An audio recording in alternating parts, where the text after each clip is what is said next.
kanina, si Troy Rosario, mabilisan lang.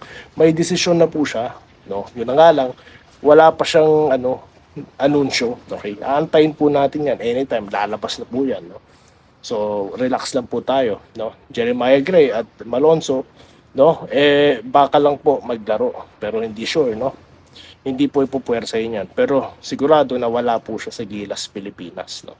Si Malonzo. Dapat po muna siya maglaro sa Ginebra. Okay? So, pasok na po tayo sa mabilisang update, dito sa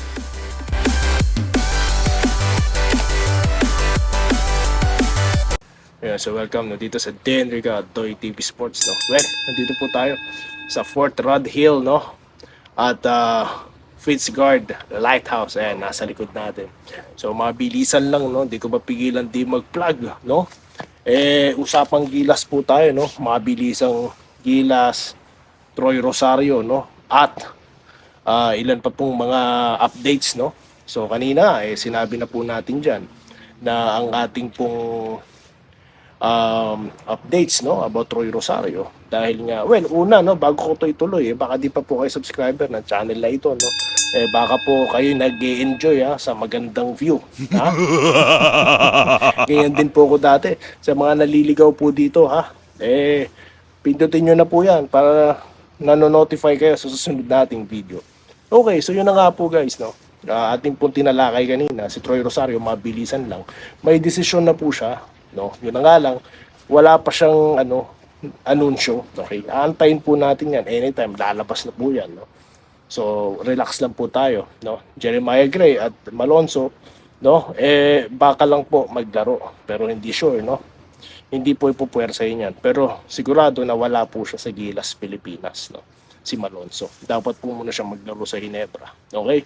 So, pasok na po tayo sa mabilisang update, dito sa Gilas. Gilas na po tayo.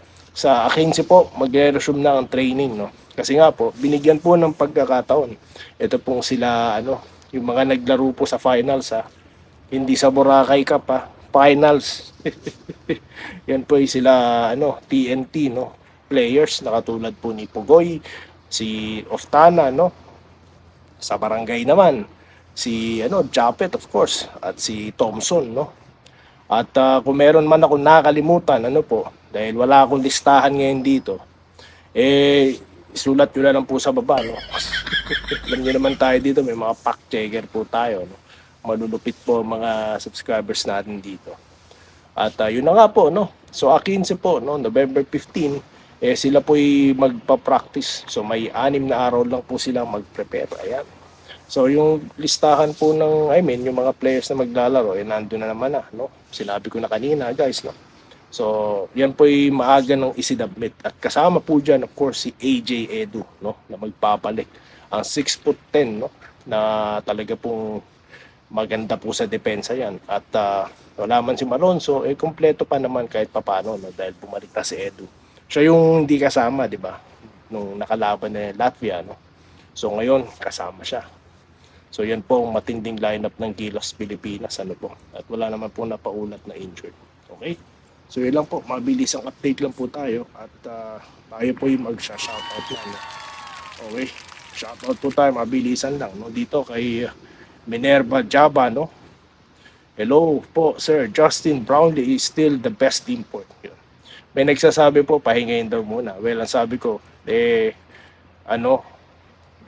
tingin ko naman di magpapahinga, no?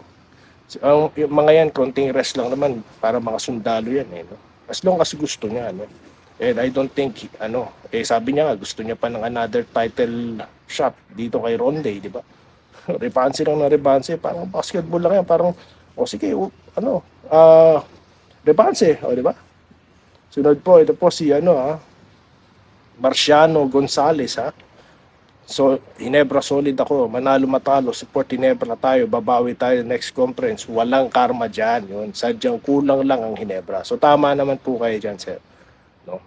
Okay, sabi po ni Mr. Larry, no? Okay lang, mahina muna si JB. Jeans should look for an agile center forward na may shooting. Tama po yan. Parang si Japet, siguro mas batang version po ni Japet. Okay, ito po si Tita Mel Conde, no? Ang ating consistent commenter po, no, si Ma'am. Idol, wag na natin intindihin ang mga bashers, may stress lang kayo. Well, di naman po ako nai-stress sa kanila. No? In fact, hina-highlight nga po natin sila. No? At syempre, dahil nga po sa mga comment nyo, tayo po yung napapa-content. No? Kasi nga, maganda rin po talagang ma-highlight yung mga yan para, alam nyo yun, yung mga nabibiktima na gusto lang ng balita. No? Anyways, ito po, si Froilan, no? Salamat sir at mayroong totoong news, hindi gaya ng iba. Mapanood lang kahit hindi totoo binabalita. So, I'm not, yes, lahat naman kami nagbablog, mga vloggers. We're for the views, no? Pero sa tama lang. No? Hindi ko kailangan ng mga pagpe-fake news, no? Walang mga ganyan.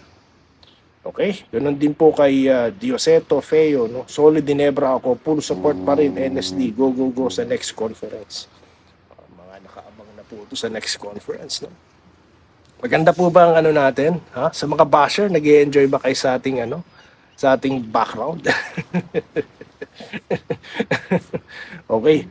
So ganun din po dito kay Angela Grace Rebucas, no? Kahit ako idol, hindi magbabago ang team na idol ko. Ginebra ako, kahit tatay ko solid Ginebra. So ano na po, napagpasapasahan na po itong ano, no, pagiging lahing Ginebra po talaga. Literal po silang lahing Ginebra, no? Eli Hernandez, no? No hard feelings, walang pikon sports. Wala talaga po tayong pikon. Kaya okay, tayo tawa lang tayo ng tawa, no? Okay, dito po tayo kay Nestor Almodal, no? Tama yan, idol. Ikaw ang gusto ko. Well, maraming salamat po. At kayo rin po, no, ang isa sa mga gusto ko din ng mga subscriber, no? Totoo ang kwento. Maraming vlogger na puro fake news. Yun nga po, no? Maraming salamat, no? Ang dami niya pong ano, message. Salamat po. Well, kanina may nag-comment po, no? Fake news daw tayo. May mga referensya na nga, no? May mga sinulat na pinanggagalingan kung saan ko kinukuha yung mga sinasabi ko. Fake news pa rin daw. Ay, bahala kayo, no? Basta, alam nyo, iba po kasi mag-vlog dito sa labas at iba rin sa loob, no? Dito medyo, ano tayo, masyadong kalmado po tayo ngayon, no? Ganoon din po dito kay Lito Perito, no? Ginebra forever, no? Perito family, no? From North Carolina. Shoutout po kayo dyan. Ganoon din po kay June Bano Mandolo, no? Tama ka dyan, boss. Basta tayo NST pa rin. JB Pawi next season, no? Ganda po na. Ganoon din po kay Junicio Lulegaw, no? Sorry po kung namamali ko yung pronunciation, sorry, no? Good PM idol, kahit nanalo Ginebra, okay lang, bawi na lang sila next season, no? Solid Ginebra daw po siya. Ito po si Dennis Nisa, no? Dapat ganyan, hindi puro fake news, nakakabuisit. Ang dami pong nagko-comment, guys, no? Dati ang ko-comment dito, ano lang ngayon, daan-daan na po. Daan-daan. Daan lang, kasi nasa 100 plus lang Ito po, si Andres Ladip Cater. Sir, nakita ko kayo sa ano, sa Moto Club, Ganon din po kay Vicente, no? Father, saan lahat nagbabalita ay tulad nyo? Sana lahat. So, sana nga po, no? Ganon din kay Maricris Tadeo, no? Idol, hanggang may content ka, susuportahan kita. Ginebra pa rin ako. Wow! Wow naman, ma'am. Maraming salamat, no? Ganon din po kay Boss Antonio Casa, no? Boss Solid GASB. Kahit di nag-champion, ganon talaga. Tandaan natin. Kung kay JB Noipi, ala tayo gold. Tama yan. Yan ang gusto kong sabihin kanina, nakalimutan ko lang. So, finid nyo ako, no? Kung hindi po dahil kay JB, walang gold. Kung hindi po dahil sa mga malulupit na tira niya, wala pong gold, no? So, tama po kayo dyan. Kaya sa mga gusto pong palitan siya, isipin nyo na lang po yung contribution niya, no? Hindi porket natalo tayo ngayon, papalit na kagad. No? Hindi po ganun. Hindi pa naman po tayong worst, no? So yun lang po muna guys ang ating napag-usapan at itutuloy po natin ang pa-shoutout, no? Dito lamang po sa Doy TV Sports at Day Enrica YouTube channel. Muli po, maraming salamat po at mula dito sa magandang view ng Fitzguard Lighthouse, tayo po ay magbabalik sa marami pong content. Stay safe po at maraming salamat sa inyong lahat. Salamat po sa panonood. Subscribe na para sa mga susunod na basketball at boxing videos.